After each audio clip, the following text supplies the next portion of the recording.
Okay, great. Well, thanks very much, everyone, for joining us here for this pre-match press conference ahead of final Australia versus New Zealand. We are joined by Australia captain Aaron Finch. Thanks very much for joining us, Aaron. Aaron, just quickly from me, can you just briefly summarise the team's preparations ahead of tomorrow's final?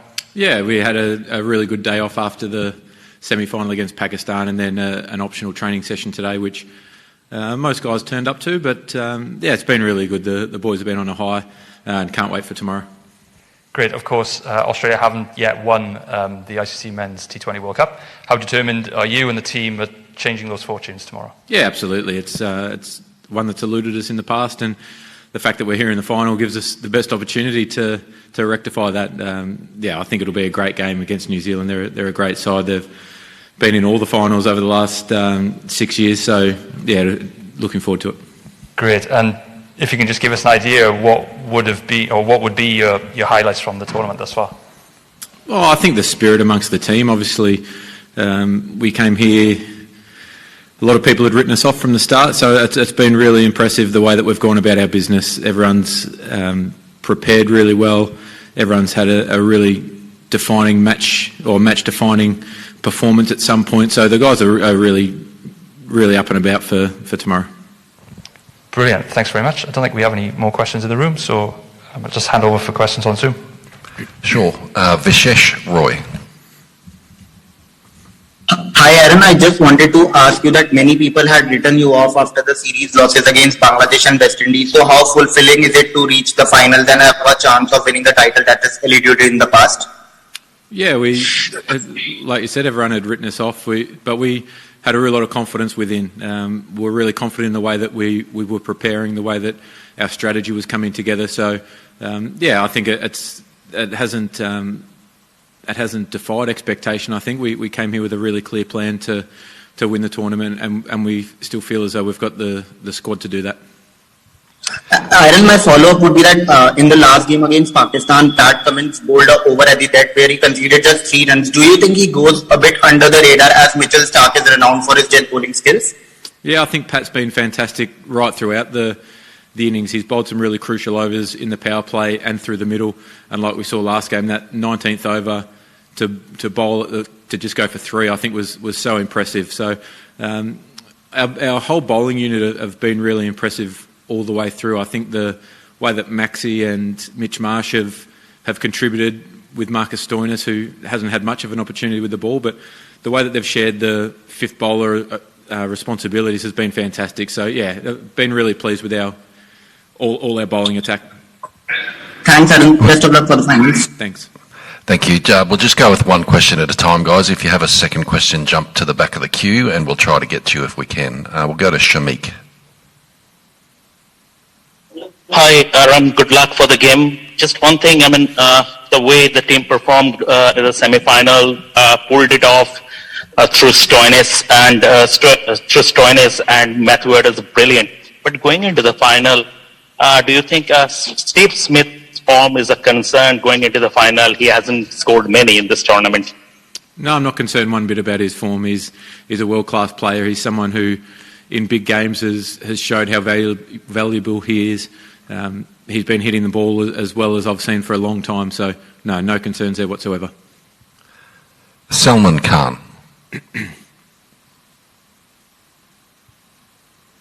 Hi everyone, what are you planning for tomorrow's final?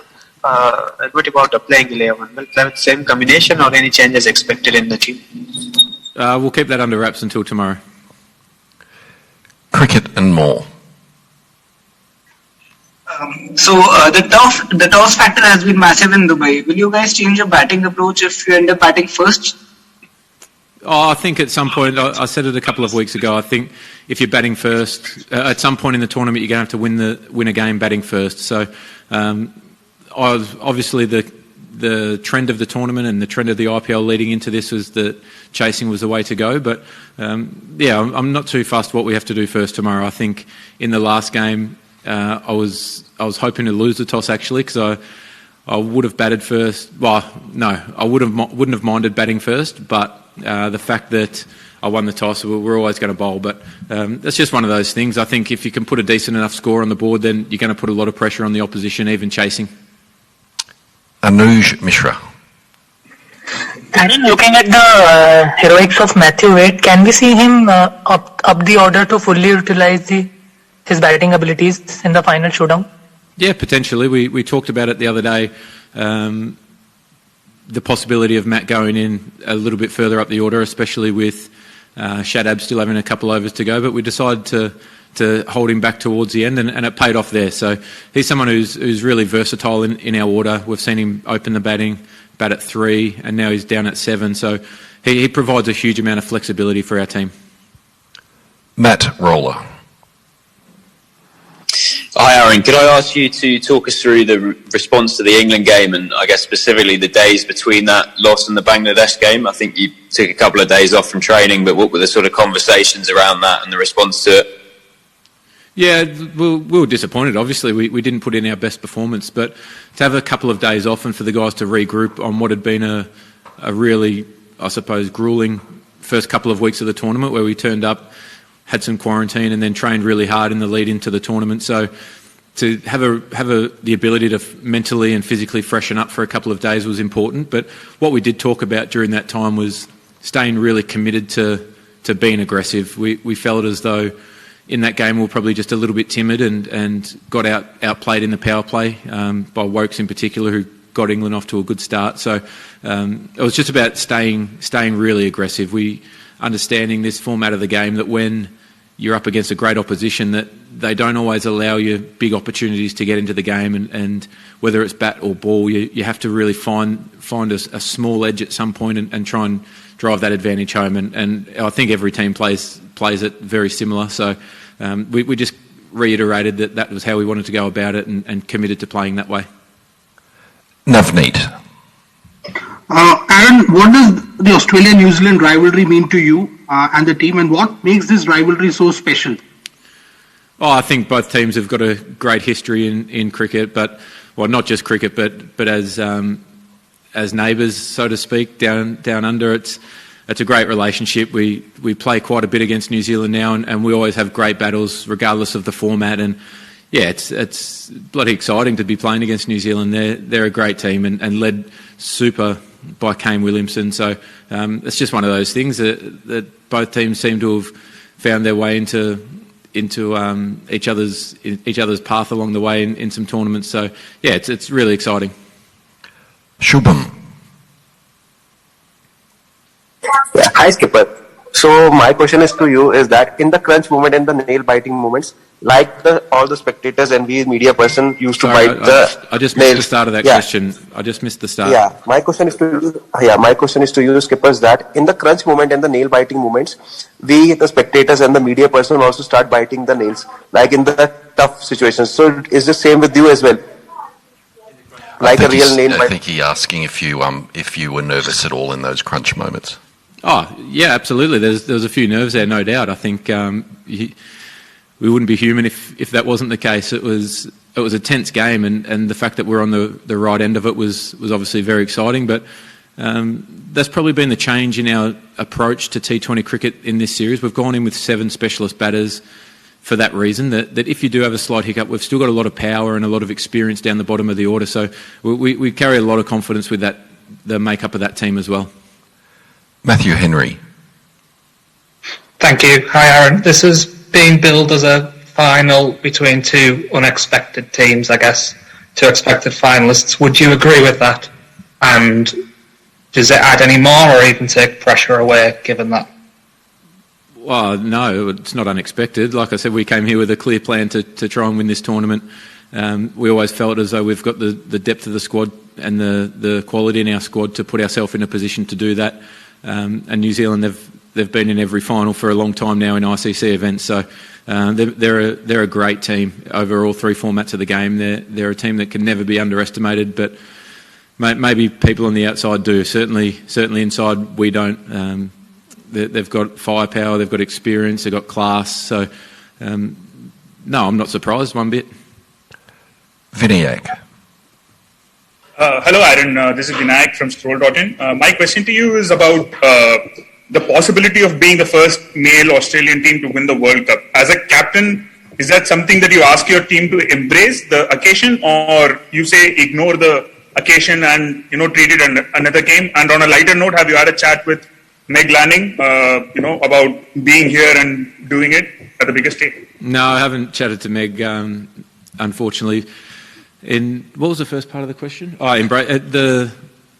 We haven't actually spoken about it as yet. We've, like I said earlier, we're just committed to turning up and playing some really aggressive and good cricket. We understand that T20 cricket can be fickle in its nature at certain periods of time, and you have to embrace the challenges of it, whether it's a final or whether it's a one-off game in any kind of series. I think they all mean a lot. So, we're just excited to get underway tomorrow. Norika.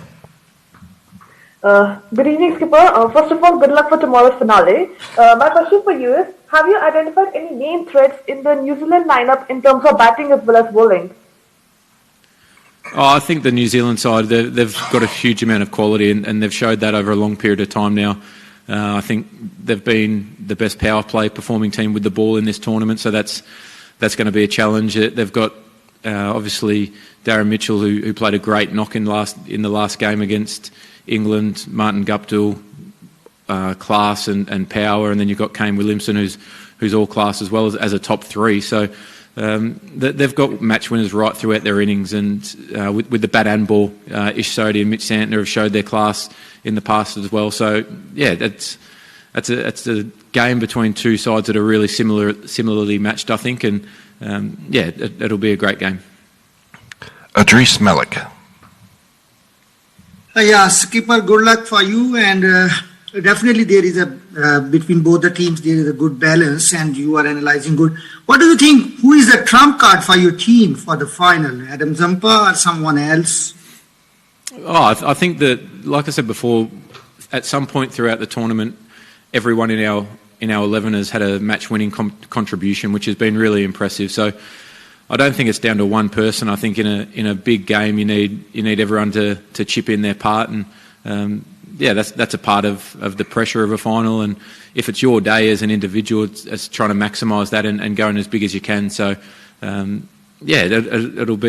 it'll come down to the day on I suppose who maximises their opportunities. Sunandan. Aaron, tell us about importance of first 6 overs, whether it is batting or bowling. How important is the controlling the game in first 6 overs? Yeah, I think we've seen throughout the tournament the importance of the power play. A lot of games have been dictated by who's won that initial contest in the power play in both innings. So no doubt that it'll be a real challenge. It'll be. It won't define who wins the match, but it does help set up your innings if you perform well with the bat. And on the flip side, if you can make inroads and get early wickets with the ball, it goes a long way to trying to control them middle overs on your terms a little bit more. Last question, guys. Adam Patel. Hi, Aaron. Just a bit of a personal one. Could you talk a bit about that delivery from Shaheen and whether you've thought about any personal differences in your preparation to, say, face someone like Trent Boult after what happened on Thursday? Yeah, it was a good ball. Any time it nips back a little bit, I think if you look throughout my career, it's no secret that's where I'm probably most vulnerable. So, that'll be another challenge, obviously, with Trent bowling left-arm swing, with Tim Southey, who can swing the ball away, but he also bowls one where he just knocks it off the seam and it sort of slides in a little bit. So, I've had a really good hit at training just now. So, feeling good going into tomorrow.